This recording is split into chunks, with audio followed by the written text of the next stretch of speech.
Recording progress. So we're playing with confidence intervals.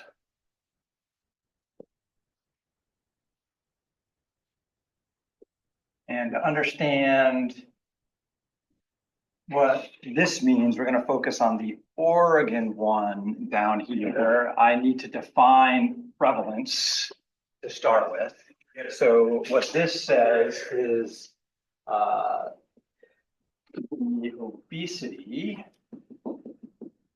prevalence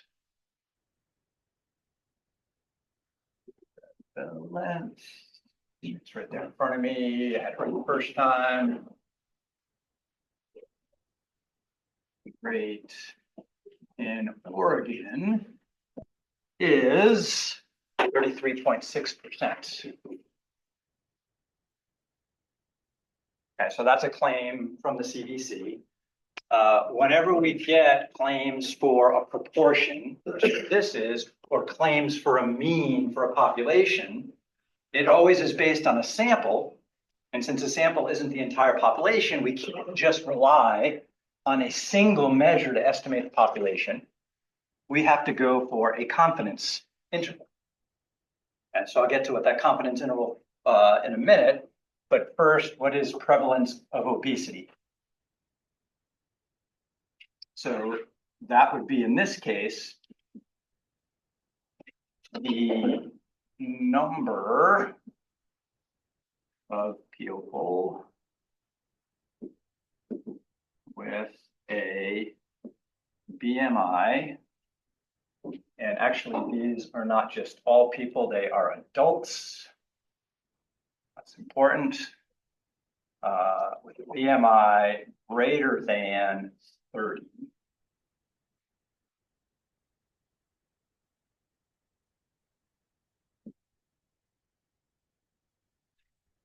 And that would be divided by the number of adults.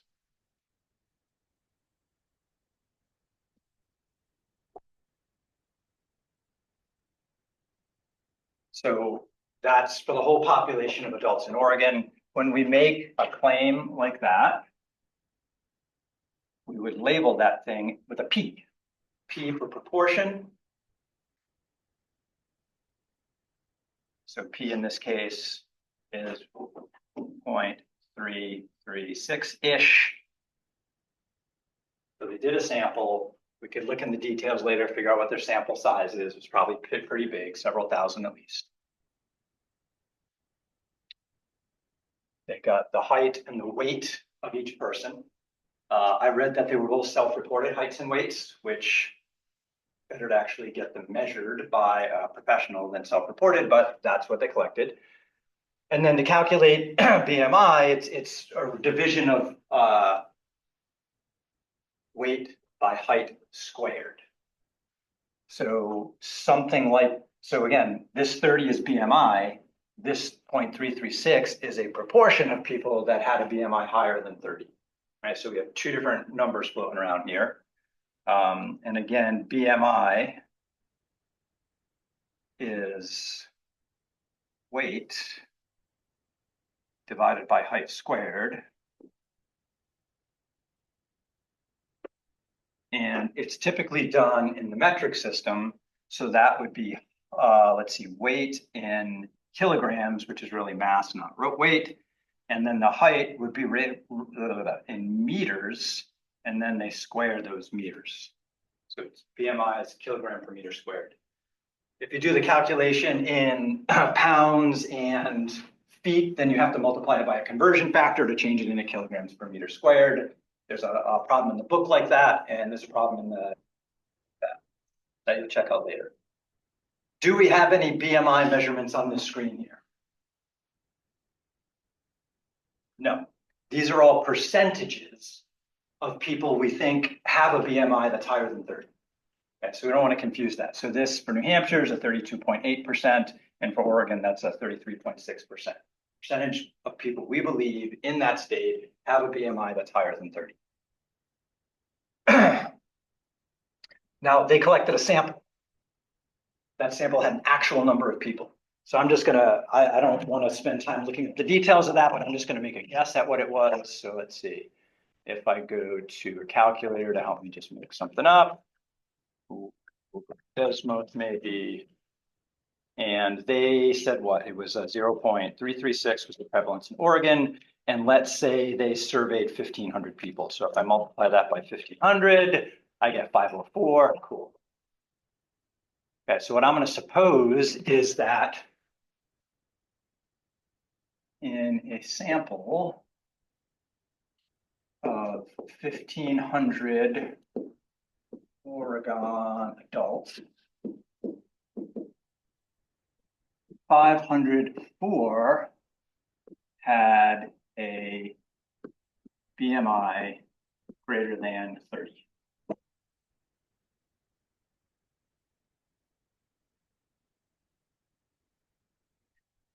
Sample size here, N equals 1,500. The 504, that's favorable count of what I was looking for, BMI greater. Usually we call that X. So X is the 504. And then when we're talking about a sample proportion, we call that P with a hat over it. And that would be X over N, which is 504 over 1,500, which if you plug that into a calculator is 0.336. So in this sample, 33.6% of the individuals had a BMI greater than 30. And the best way to estimate a population value for all adults in Oregon is to use a sample that we think is representative. Okay, so we believe we had a good methodology collecting this information, so we believe it's a representative sample. So then we can use this to estimate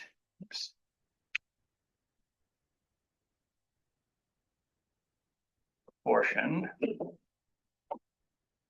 of all adults in Oregon with a BMI greater than 30. If I refer to the proportion for the whole population, we call that P. So we're estimating that P is approximately 33.6% based on our sample data.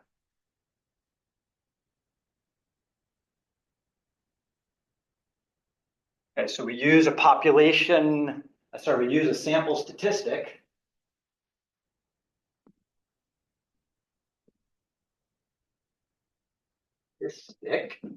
to estimate a population parameter.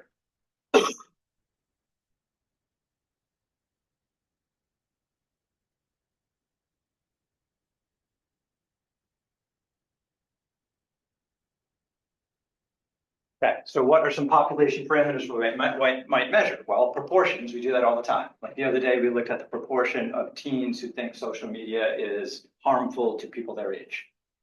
And based on some sample information, we believe that 48% of teens in the US believe social media was harmful to people their age.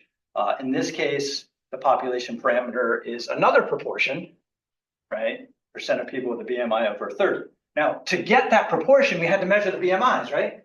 So somewhere there's data with a whole bunch of people, and we have their actual BMIs based on their height and their weight. And then we could measure the mean BMI. Okay. So what might the mean BMI be? I'm guessing it's over 30. I don't know. We'd have to look at that data. Okay, so that's a different thing. We'll do means in a little bit. How would we estimate the population mean BMI in Oregon? Well, we'd use a sample to estimate it. Is the sample the whole population? Okay, so could it be the actual population parameters? Not. Yeah, okay. So that's when we have to say, okay, well, really we need a confidence interval. We can't rely on a single number to say this is what the population is. So whenever this kind of study is done, this is a summary statistic we're using to make a prediction about the population. It has to come with a standard of error or a confidence interval.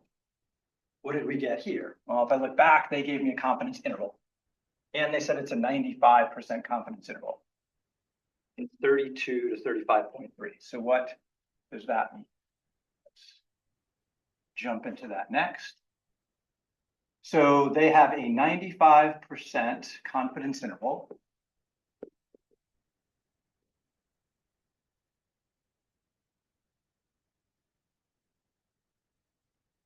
For percent of adults with a BMI greater than 30. And that was 32 to 35.3.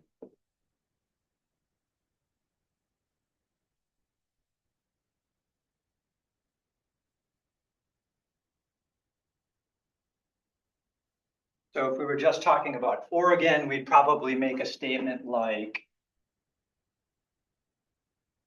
we are 95%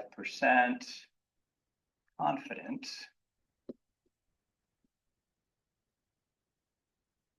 that the percentage of Oregon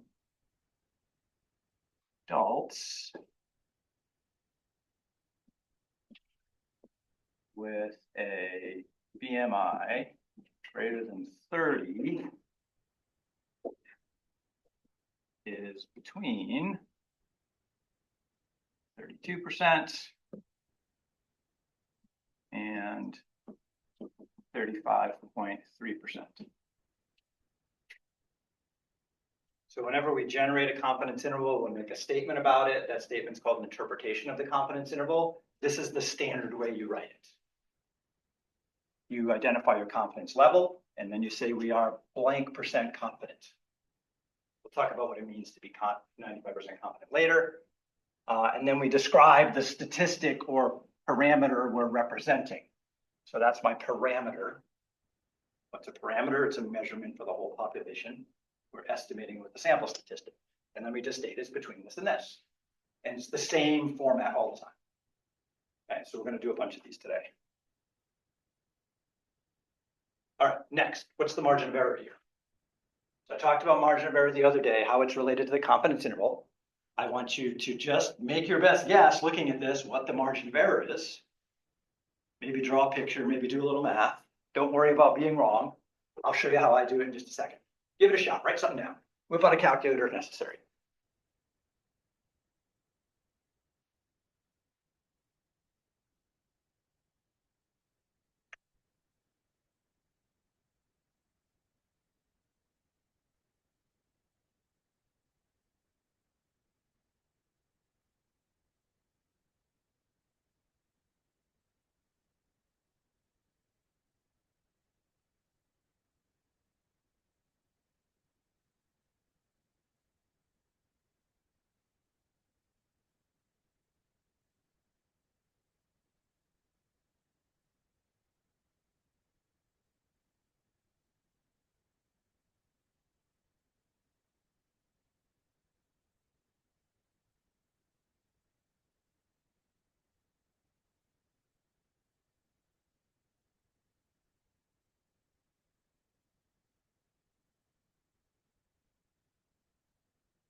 Okay, so here is what I would do to figure that out. I'm going to come back here after I make my little sketch. What I like to do is draw it like a rough sketch of what we called a distribution, a sampling distribution, which usually has a rough bell-shaped symmetric curve. In the middle of that, I think, is the 0.336. On the left side, I think that is 0.32. And on the right side, I think it's 0.3. 3, 5, 2. Get those numbers right? Yeah. Oh, 3, 5, 30, sorry. And then I believe, or I was told that this is a 95% confidence interval, right? 95% is my confidence level.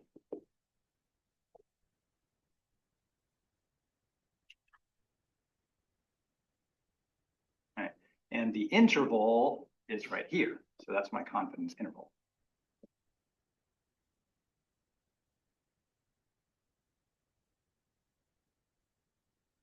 If the interval is perfectly symmetric, which theoretically they are, but practically they're not quite, okay? My guess is theirs is pretty close to symmetric, then you can either grab the margin of error by looking at this distance or looking at that distance.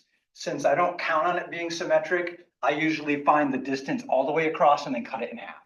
So for me, for the margin of error, I like to say take the upper value of the confidence interval, subtract the lower value, and then divide by 2. So I'm going to have to go to my calculator and figure out what is 0.353 minus 0.32 divided by 2. Calculator says it's 0.353 minus 0.32 divided by 2. Am I typing those numbers right, you guys? I think so. Yeah. Okay, so I'm getting 0.0165 for the margin of error. And just to check, if I looked at like just the right side of the interval, that would have been 0.353 minus 0.236. Oh, it's a little off on that side, a little higher. So there's some rounding that makes it off sometimes. Sometimes it's the randomization generation, depending on how they calculated that. And the other side would have been 0.36 minus 0.32. Okay, so you can see that the intervals aren't usually perfectly symmetric. Sometimes that's because of rounding. Sometimes it's because of the way it was generated if we used a bootstrap distribution, which we'll play with in a minute. So I think that 0.0165 is the best estimate of the margin of error here. Notes.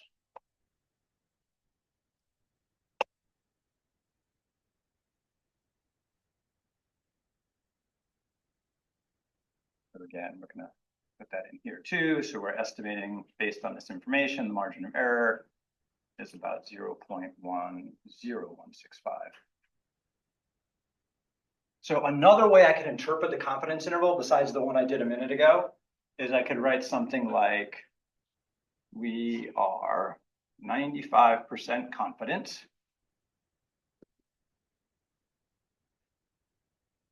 that the percentage of adults in Oregon, right? So I got to describe my parameter with a BMI greater than 30 is within, that would be about 1.65% of my middle estimate, also called a point estimate, 33.6%.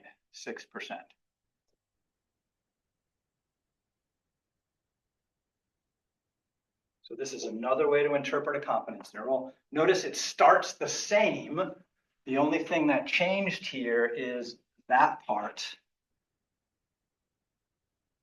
Whereas before I said it was between two numbers. Okay, so let me explain the difference. So the first time I interpreted the confidence interval, I just said that percentage is between these two numbers.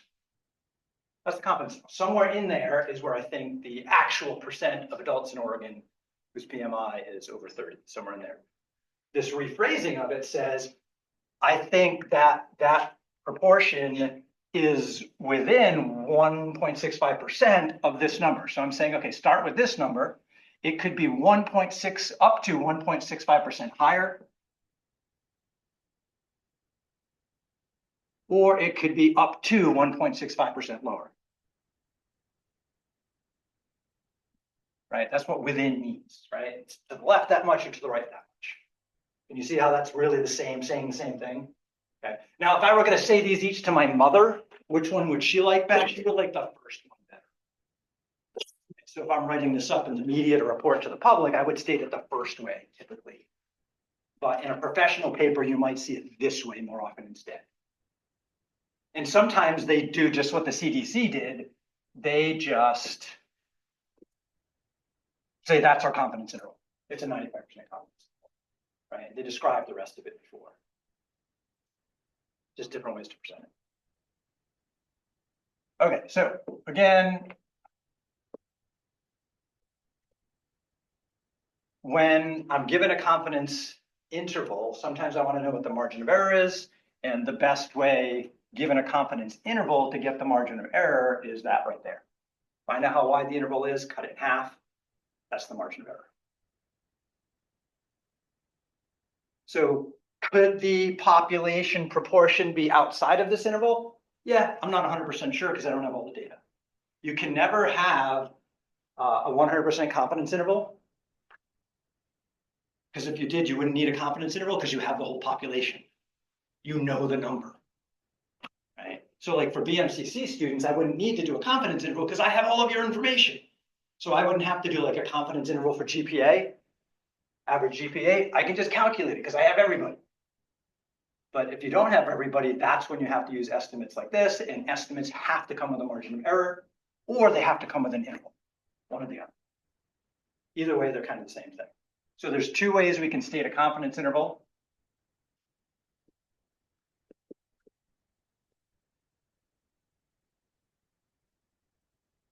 And again, a confidence interval is to estimate a population parameter.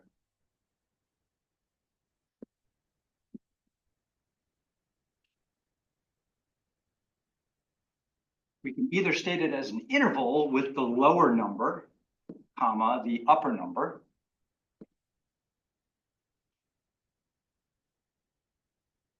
Or we can state the sample statistic plus or minus the margin of error. So this is the first way I stated it. This is the second way. Relationship, if you look at that on a number line, your statistic is in the middle. Lower numbers over here, right? Upper numbers over here. And the margin of error is, usually we say it's that distance, but it could be the left side. They should be roughly the same. But again, because of rounding or randomization, they're not going to be exactly the same width on each side.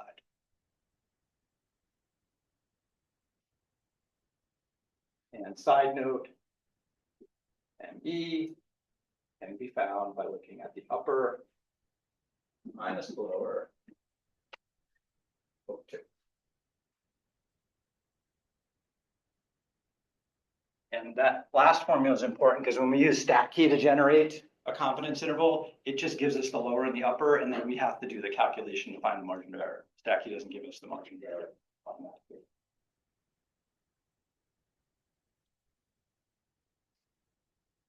All right, next we're going to do an example of a mean.